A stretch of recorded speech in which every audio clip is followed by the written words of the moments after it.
Olá pessoal, seja muito bem-vindo a mais um vídeo aqui no canal. E hoje, eu e a engenheira Tatiana, Olá, pessoal. nós vamos falar sobre acórdão.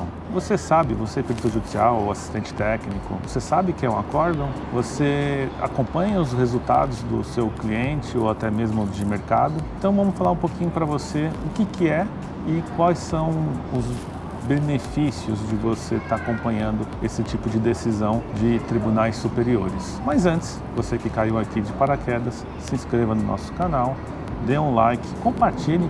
Dessa forma, mais pessoas têm acesso a esse vídeo, você ajuda outras pessoas e ajuda aqui a nós no canal para que estejamos sempre criando novos conteúdos aqui para vocês. Então vamos lá. Recentemente, ou melhor, nessa semana, nós tivemos um de nossos clientes passando um acórdão nosso, onde nós acompanhamos uma perícia assistencial. O resultado foi favorável para a empresa, mas mesmo com o laudo pericial, judicial, a favor do nosso cliente, o juiz, ele deu em prol do reclamante, ou seja, ele não seguiu o levantamento técnico pericial do perito judicial. Ele pode fazer isso, juiz? Pode, certo, Tatiana? Sim, pode. Inclusive, nós já falamos em outras ocasiões que o juiz ele não é adstrito ao laudo pericial. Então, ele pode fazer uma decisão contrária, assim como ele fez. O perito foi até nosso cliente, concluiu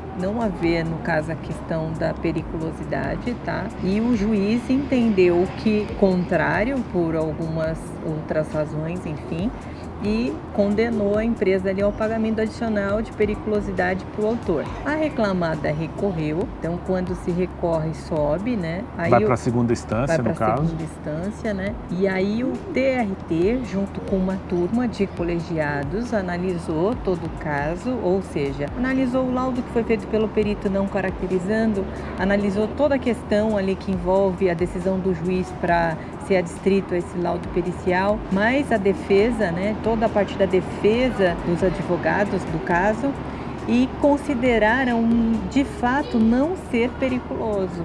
Então, eles contrariaram ali uma decisão da primeira instância do juiz, dizendo que sim, que a reclamada não precisava pagar o adicional de periculosidade, ou seja, houve uma reforma com esse acórdão de uma decisão de um juiz de primeira instância, né? E aí saiu a decisão favorável à reclamada no final. Então, a defesa, e nós também que atuamos no processo, na perícia, ficamos muito felizes com esse resultado, né?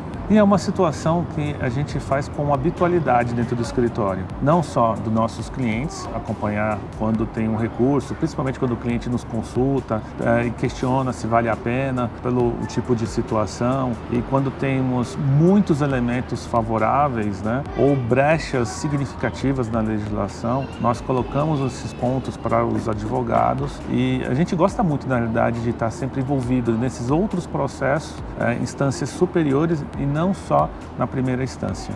Dentro do nosso trabalho, principalmente dentro do trabalho da assistência, a gente trabalha muito para poder reverter as questões aí, né? Mesmo os laudos que consideram algumas áreas que são insalubres e que não condizem ali com a legislação, a gente sabe que tem muita decisão contrária, ou seja, às vezes tem condição, não se caracteriza e muitas vezes não tem e é caracterizada ali a condição de insalubridade numa perícia. E como sabemos, essas caracterizações é por interpretações erradas, às vezes de peritos judiciais, por brechas na legislação, sempre tem oportunidades e sempre fazendo uma análise técnica minuciosa, você vai detectar elementos importantes ali. E nós reunindo com nossos clientes, com os advogados, nós sempre participamos desses processos. No escritório nós temos o hábito de estar sempre acompanhando esses processos, não só na primeira instância como é mais comum no mercado, né, onde algumas empresas e profissionais param ali, mas a gente está sempre solicitando para os advogados darem continuidade, trazendo informações para a gente,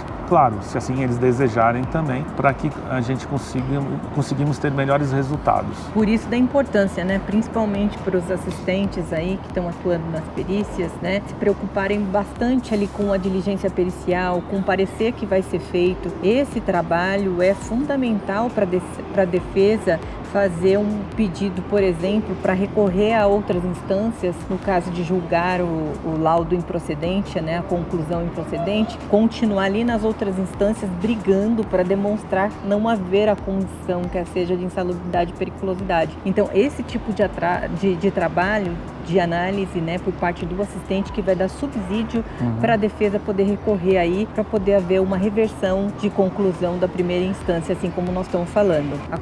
Já aconteceu com clientes nossos também, do laudo ser concluir pela condição de periculosidade, o juiz analisar aquele laudo e entender que não é, tá? A partir do parecer, a partir de toda a defesa, fundamentando a questão, e aí o juiz muda isso, fala que não tem condição de periculosidade, e aí sobe lá para cima e o TRT analisa e de fato vê que de repente tem a condição ali de periculosidade. Então pode acontecer de tudo no processo, então a gente não pode de cara desistir, né? Então você tem como assistente trabalhar muito bem a base para fundamentar isso muito bem, para subsidiar a defesa da empresa que te contratou. Muitas vezes a empresa também ela não quer dar continuidade, né? Isso às vezes é um perigo, porque você acaba deixando todo um rastro, e principalmente quando de repente tem brechas, né? Erros. Então você está gerando aí um passivo sem necessidade por conta que teve uma interpretação errônea de repente por parte de algum perito em alguma determinada ocasião. E de reconhecer, né, que existe ali uma condição de insalubridade em uma determinada atividade, em determinada área da empresa, uma condição de periculosidade que de fato não é, que existe parâmetros de descaracterização na legislação. Então é ruim, né, para o processo todo de qualidade ali da empresa também fazer esse tipo de reconhecimento. Quando você tem subsídios para recorrer a outras instâncias, é um mundo perfeito, né? E num caso que nem esse, você tem aí uma prova emprestada onde o perito já não deu a caracterização, né, em cima de todas as informações, em cima também até mesmo do parecer, do acompanhamento técnico que foi realizado. O juiz deu, a empresa tem a prova emprestada e além disso tem um acórdão também, né? Ou seja, o acórdão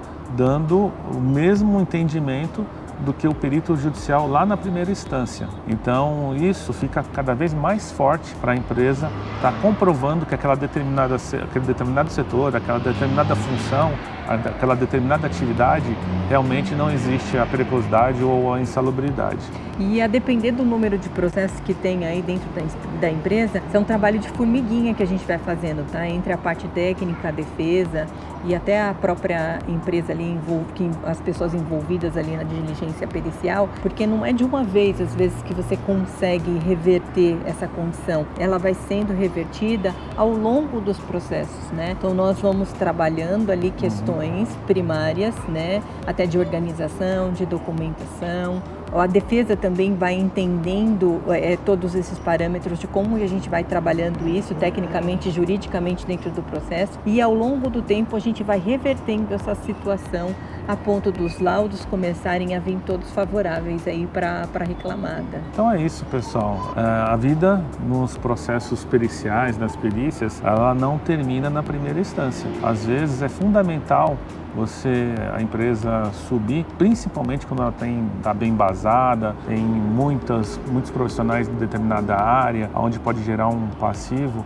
E se você tiver um trabalho, fazer um trabalho em equipe, junto com o escritório de advocacia, junto com a própria empresa, com certeza, se teve brecha, você pode sim reverter. Existe aquela máxima no mercado, muitas vezes, que o juiz vai sempre do jeito que está o laudo do perito. Mas se realmente ele não mudar, com a sua impugnação, com as manifestações da empresa, né, demonstrando pontos óbvios com relação aos erros que foram cometidos e de repente a interpretação errada e dessa forma a caracterização errada, você pode sim continuar esse processo, ir para a segunda instância com um bom embasamento, com um bom trabalho de equipe e reverter isso.